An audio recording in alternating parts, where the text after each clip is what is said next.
नियारे जळुछि Iran.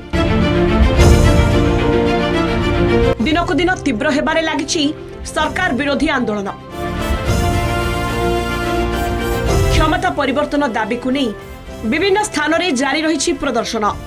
सुरक्षाकर्मी और आंदोलनकारी मध्य संघर्ष घटी 200 अधिक लोकों मृत्यु होते भी सरकारी कार्यानुष्ठान को बेखातिर करुछंती विक्षोभकारी। तेबे मुंड नुआइबा को प्रस्तुत नहांती ईरान सर्वोच्च नेता आयतुल्लाह खोमेनी। विद्रोह दमन पर कठोर कार्यानुष्ठान नेबा को निष्पत्ति नेइछंती ईरान सरकार। विक्षोभकारी को ईश्वर शत्रु कहवा सह सेमानंको मृत्युदंड देबाकू धमक देइछि तेहरान। आंदोलनकारी विरोध में कार्यानुष्ठान नेले हस्तक्षेप करने अमेरिका धमक देइथिला। तेबे अमेरिका कार्यानुष्ठान को खातिर न करी सेना को कठोर कार्यानुष्ठान पर निर्देश देइछंती ईरान सरकार। आंदोलनकारी को अन्य देश कथारे परिचालित न हेबाकू सरकार परामर्श देइछंती। तेबे विद्रोह दमन पर इंटरनेट उपरे प्रतिबंधक जारी करा जाइथिबारु सरकार को वार्ता लोकों निकट में पहुंची पारुनाही। सेपटे आंदोलनकारी माने हिंसात्मक प्रदर्शन जारी रखिछंती। बहु सरकारी प्रतिष्ठान और धार्मिक स्थली रे विक्षोभकारी माने निया लगाई देइछंती। प्रदर्शनकारी माने ईरान रो supreme leader Ayatollah Ali Khomeini को फोटो जालिछंती। अनेक युवती खोमेनी को फोटो जाली एथिरे सिगरेट लगाई विरोध करिछंती। सेपटे ईरान परिस्थिति उपरे नजर रखिछि अमेरिका। अमेरिका राष्ट्रपति डोनाल्ड ट्रंप ट्वीट करी कहिछंती से ईरान रो परिस्थिति उपरे नजर रखिछंती। ईरान रो लोके स्वाधीनता चाहुछंती।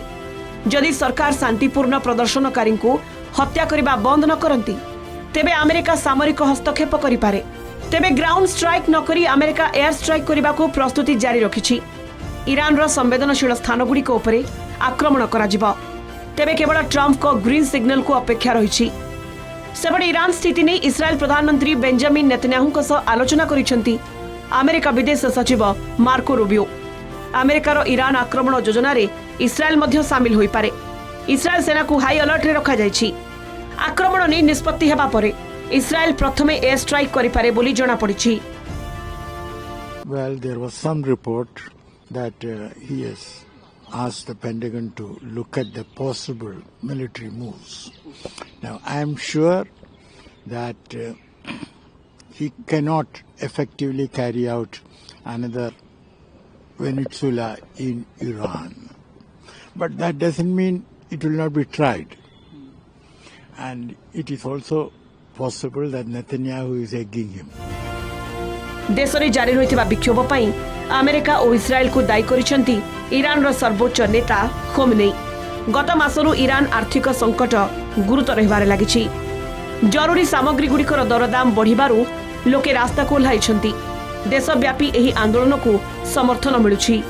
Bureau report, Kalinga TV.